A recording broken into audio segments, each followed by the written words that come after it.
السلام علیکم دوستوں، انوکھی کنٹینٹ 7 کے چینل میں آپ سب دوستوں کو ویلکم کرتا ہوں۔ دوستوں، آج میں آپ کو پوری خوشیوں کی چوتھی قسط سنانے جا رہا ہوں۔ رات کو کھانے سے فارغ ہو کر وہ ابا میاں کے درمیان جا پہنچی۔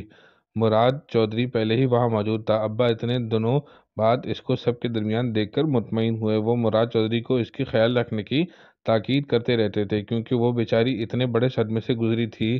مراد چودھری نے اس کی زندگی بھر قدر اور دلجوئی کی تھی۔ وہ صرف اس کی تکلیف کو کم کرنے کی کوشش ہی کر سکتا تھا، اس کو ختم نہیں کر سکتا تھا۔ سو اس نے یہی کیا، اپنی محبت اور خلوص سے پوری کوشش کی۔ نگو کی یہ تکلیف کم ہو جائے، سوائے اماں کے سب نے اس کی تکلیف میں اس کا ساتھ دیا، اس سے ہمدردی کی تھی۔ مگر اماں نے ان 7 دنوں میں جب اس کے کمرے میں جھانکا، اس کی طرف طنز کا نوکیلا بھالا ہی پھینکا تھا۔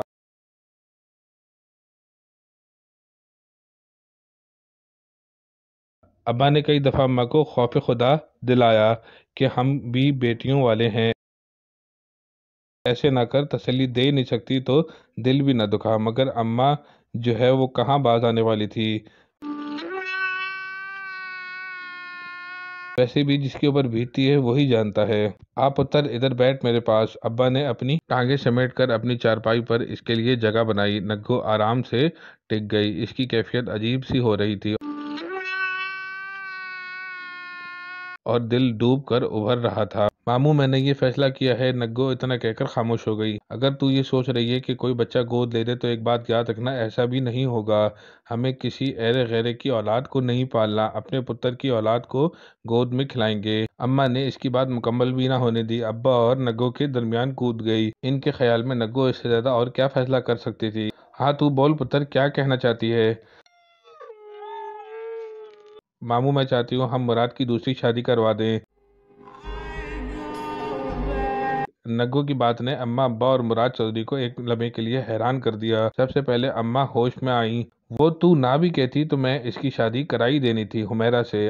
اماں کی بات پر ابا نے گھور کر انہیں دیکھا اور نگو ہلکا سا مسکرا دی، جیسے کہہ رہی ہو ابھی میری بات مکمل نہیں ہوئی ہو، پہلے سن تو لیں۔ ماموں، میں چاہتی ہوں کہ مراد چودھری کی شادی ہم کسی بیوہ سے کروائیں۔ اس کی کون سی یہ پہلی شادی ہے جو ہم کسی کنواری لڑکی کے ارمانوں کا خون کریں؟ حمیرہ جیسی اچھی لڑکی کو اس کے جوڑ کا کوئی اور اچھا اور کنوارا لڑکا مل جائے گا تو پھر ہم اپنی غرض کے لیے اس کے جذباتوں کی قربانی کیوں دیں؟ نگو نے بڑی صفائی سے اماں کے ارمانوں کا خون کر دیا۔ تجھ سے کسی نے پوچھا کہ کیا کرنا ہے کیا نہیں کرنا ہے؟ اماں بلبلا اٹھی۔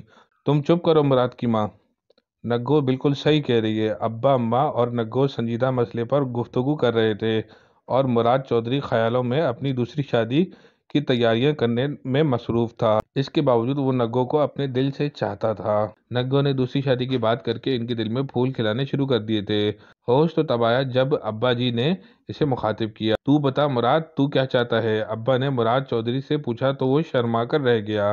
پیارے دوستوں، یہ تھی پوری خوشیوں کی چوتھی قسط۔ اگر آپ کو یہ قسط اچھی لگے تو اس کو زیادہ سے زیادہ شیئر کیجیے، لائک کیجیے، اور میرے چینل انوکھی کنٹینٹ 7 کو سبسکرائب کرنا نہیں بھولیے گا، اور ساتھ میں بیل آئیکن کا بٹن بھی پریس کر دیجیے گا تاکہ آپ کو میں پوری خوشیوں کی بقیہ ایپیسوڈ سنا سکوں۔ جزاک اللہ، السلام علیکم۔